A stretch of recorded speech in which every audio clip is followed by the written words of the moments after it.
ஒரு சூப்பரான எக் பஜ்ஜி எப்படி செய்யலாம்னு பார்க்கலாம். வாங்க வீடியோக்குள்ள போகலாம். இதுக்கு முட்டையை நல்லா வேக வச்சுக்கோங்க. பஜ்ஜிக்கு நீங்கள் ஃபுல் முட்டையும் போடலாம், இல்லைன்னா ஸ்லைஸாக கட் பண்ணி கூட நீங்கள் போடலாம். ரெண்டாக கட் பண்ணிக்கலாம். அப்படி இல்லைன்னா ரொம்ப 4-5 ஸ்லைஸ் வரைக்கும் கட் பண்ணலாம் இந்த மாதிரி. அப்படி இல்லைன்னா எந்த ஷேப் வேணுமோ கட் பண்ணிக்கோங்க உங்கள் இஷ்டத்துக்கு ஏற்ற மாதிரி. நெக்ஸ்ட்டு கடாய் எடுத்துக்கோங்க, எண்ணெய் ஆட் பண்ணிக்கோங்க. எண்ணெய் நல்லா சூடாகணும், அப்போ தான் பஜ்ஜி போட்டதும் பொரிக்க முடியும். முட்டையை கத்தியால் கட் பண்ணுறதை விட எக் ஸ்லைசர் இருக்குது, அதை வச்சு கட் பண்ணி பாருங்கள். இந்த மாதிரி இருக்கும், நடுவில் முட்டை வச்சுக்கணும். இந்த மாதிரி தின் லேயராக கட் பண்ணுறதுக்கு இது வாட்டமாக இருக்கும். இப்படி பண்ணால் ஸ்லைஸாக உங்களுக்கு கிடைக்கும். நெக்ஸ்ட்டு பஜ்ஜி மாவு ரெடி பண்ணலாம்.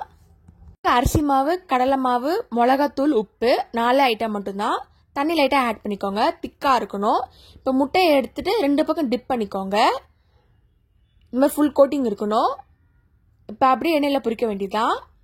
ஃபுல்லாக கவர் பண்ணாதான் வெளியே வராமல் இருக்கும். இப்போ நல்லா பொரிக்குது. இப்போ திருப்பி போடலாம், நல்லா கோல்டன் கலரில் வரணும். ஒரு சுவையான முட்டை பஜ்ஜி ரெடி ஆயிடுச்சு. நீங்களும் ட்ரை பண்ணி பார்த்துட்டு எப்படி இருக்குன்னு சொல்லுங்க. இதே மாதிரி சிம்பிள் ரெசிபியில் வீடியோவில் போட்டிருக்கேன், அதையும் மறக்காமல் செக் பண்ணி பாருங்கள். தேங்க்ஸ் ஃபார் வாட்சிங். லைக் பண்ணுங்கள், ஷேர் பண்ணுங்கள், சப்ஸ்கிரைப் பண்ணுங்கள்.